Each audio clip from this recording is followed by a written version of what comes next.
سمجھ آئے گی. ما کان محمد ابا احد من رجالکم ولکن رسول اللہ وخاتم النبیین. محمد صلی اللہ علیہ وآلہ وسلم تمہارے مردوں میں سے کسی کے والد نہیں ہیں، بلکہ خدا کے پیغمبر اور نبیوں کی نبوت کی مہر یعنی اس کو ختم کر دینے والے ہیں، اور خدا ہر چیز سے واقف ہے.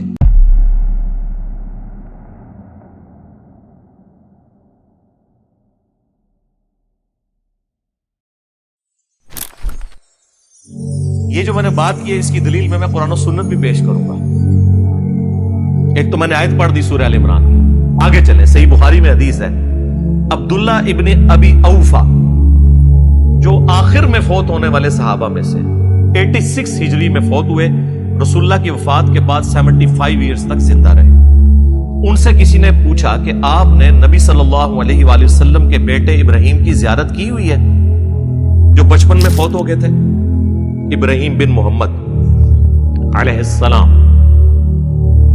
تو ان کی قبر مبارک بقیع غرقد قبرستان میں ہے، میری کئی دفعہ حاضری بھی ہوئی ہے. تو عبداللہ ابن ابی اوفا نے کہا کہ ہاں میں نے انہیں دیکھا ہے، وہ بچپن میں فوت ہو گئے تھے. اگر وہ جوانی کی عمر کو پہنچتے تو وہ بھی پیغمبر بنتے.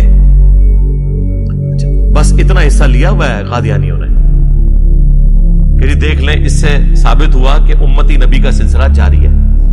اور آگے بھی پڑھو، عبداللہ ابن ابی اوفا کہتے ہیں کہ چونکہ رسول اللہ پر نبوت ختم ہو چکی ہے لہذا آپ کے بیٹے جوانی کی عمر تک پہنچے ہی نہیں ہیں.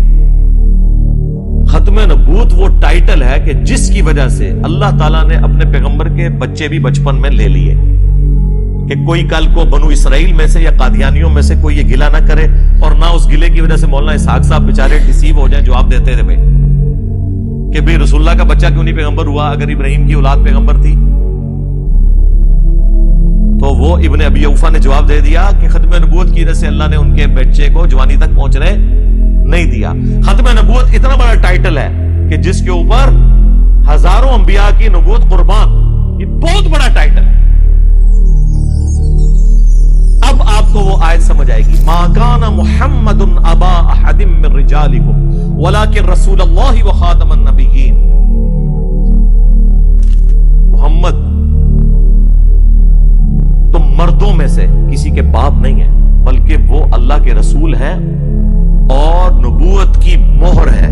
یعنی مہر ڈاکومنٹ کے اینڈ پہ لگتی ہے کہ اس کے بعد ڈاکومنٹ میں کوئی چیز ایڈ نہیں ہو سکتی، یا ڈاک کے لفافے کے اوپر جو سیل لگتی ہے اسے بھی مہر کہتے ہیں کہ اس میں اس کو کھولنا یہ جرم ہوتا ہے. سلسلہ نبوت کو ختم فرمانے والے ہیں، یہ مفہوم بھی اس کا درست ہے. اور یہ خاتم کا لفظ تو آیا ہے قرآن کے اندر، مہر اور خاتم کا لفظ آیا ہے صحیح مسلم میں کہ نبی علیہ السلام خاتم بھی ہے. ایک تو وہ مشہور حدیث ہے نا ابو داؤد میں اور ترمذی میں، بلکہ اس کا کچھ حصہ بخاری مسلم میں بھی موجود ہے کہ نبی علیہ السلام نے فرمایا کہ قیامت اس وقت تک قائم نہیں ہوگی جب تک 30 جھوٹے دجال پیدا نہ ہو جائیں جو دعوے نبوت بھی کریں گے. بخاری مسلم میں اتنے الفاظ ہیں. ابو داؤد اور ترمذی میں یہ ہے کہ نبی علیہ السلام نے پھر ساتھ فرمایا انا خاتم النبیین لا نبی بعدی، میں خاتم النبیین ہوں، میرے بعد کوئی نبی نہیں ہے. تو خاتم بھی ہیں، نبوت کی مہر بھی، اور خاتم بھی ہے، سلسلہ نبوت کو ختم فرمانے والے. اور نبوت کی مہر کا معنی وہ نہیں جو قادیانیوں نے لیا ہے، وہ بس تراویح ثابت ہو گیا، انج لیا انہوں نے، مہر سے مہر ثابت ہو گئی اور انہوں نے کہا جی حضور کے بعد جتنے پیغمبر آئیں گے حضور کی مہر سے آئیں گے. میری یوٹیوب پہ ویڈیو ہے قادیانیوں کو دعوت اصلاح، الحمدللہ اس ویڈیو کو دیکھ کے درجنوں نہیں سینکڑوں قادیانیوں نے اسلام قبول کیا ہے. ہماری اکیڈمی میں رابطہ کرتے ہیں، کئی لوگ اپنی ویڈیو بنوانے کے لیے تیار تھے، میں نے کہا نہیں وہ ونریبل ہو جاؤ گے تم. ہم نے چندہ تو نہیں اکٹھا کرنا ہوتا، اللہ سے جزا لینی ہے الحمدللہ. تو وہ ویڈیو دیکھیں، اس میں نے یہ سارے دلائل رکھے ہیں کہ واضح بخاری مسلم میں حدیث ہے کہ میری اور اگلے انبیاء کی مثال اس خوبصورت عمارت کی سی ہے جس میں صرف ایک اینٹ کی جگہ باقی ہے. جتنے لوگ گزرتے ہیں اس عمارت کی تعریف کرتے ہیں اور کہتے ہیں کہ یہ اینٹ لگ جائے نا تو یہ عمارت پرفیکٹ ہو جائے گی، اور وہ ایک اینٹ میں ہوں. اب اس کے جب جگہ یہ ایک اینٹ کی ہے تو کوئی اور شخص فٹ نہیں ہو سکتا. خیر وہ آپ میری ویڈیو دیکھ لیں. اس کے علاوہ ایک اور ویڈیو ہے قادیانی حق کیوں نہیں قبول کرتے. سرکار تہاڈی وجہ نال نہیں کرتے جدوں تہاڈی کتاباں وچ چشتی رسول اللہ اور اشعری تھانوی رسول اللہ لکھا ہوئے گا تو آپ جا کے ختم نبوت کا دفاع کیا خاک کریں گے؟ آپ تو خود آپ اور آپ کے بزرگان دین انورٹڈ کاما میں اس امام کے اندر ننگے ہیں. تو الحمدللہ بالکل واضح دلائل ہے ختم نبوت کے حوالے سے. ابن ابی اوفا نے بتا دیا کہ ختم نبوت کا وہ ٹائٹل ہے جس کی برکت کی وجہ سے نبی علیہ السلام کی اولاد جوانی تک نہیں پہنچی اور نہ آپ کی اولاد میں نبوت ٹرانسفر ہوگی. تو بالکل یہ تو ٹائٹل ہو گیا. اس سے سپورٹیو حدیث ہے بخاری اور مسلم دونوں میں موجود ہے. نبی صلی اللہ علیہ وآلہ وسلم نے فرمایا اللہ تعالیٰ نے مجھے 5 ایسی خصوصیات دی ہیں جو مجھ سے پہلے کسی پیغمبر کو نہیں دی. نمبر 1، پوری زمین میرے لیے سجدہ گاہ بنا دی گئی. میرے امتی جہاں چاہے نماز ادا کر سکتے ہیں. پہلے صرف مسجد میں نماز ہوتی تھی لیکن نبی علیہ السلام کے لیے پوری زمین سجدہ گاہ. نمبر 2، 1 مہینے کی مسافت سے اللہ نے میرا رعب ڈال دیا ہے میرے دشمنوں کے اوپر. نمبر 3، مال غنیمت جو اگلی امتوں میں حرام تھا، کفار کا چھوڑا ہوا مال میدان جنگ، میری امت کے لیے حلال ہے کہ ہم اسے یوز کر سکتے ہیں. اور نمبر 4، مجھے پوری انسانیت کے لیے پیغمبر بنا کے بھیجا. اگلے انبیاء کسی قوم اور قبیلے کے لیے پیغمبر ہوتے تھے. رسول اللہ کا پوری انسانیت کے لیے پیغمبر ہونا، اس کے بعد گنجائش ہی نہیں کوئی اور پیغمبر آئے.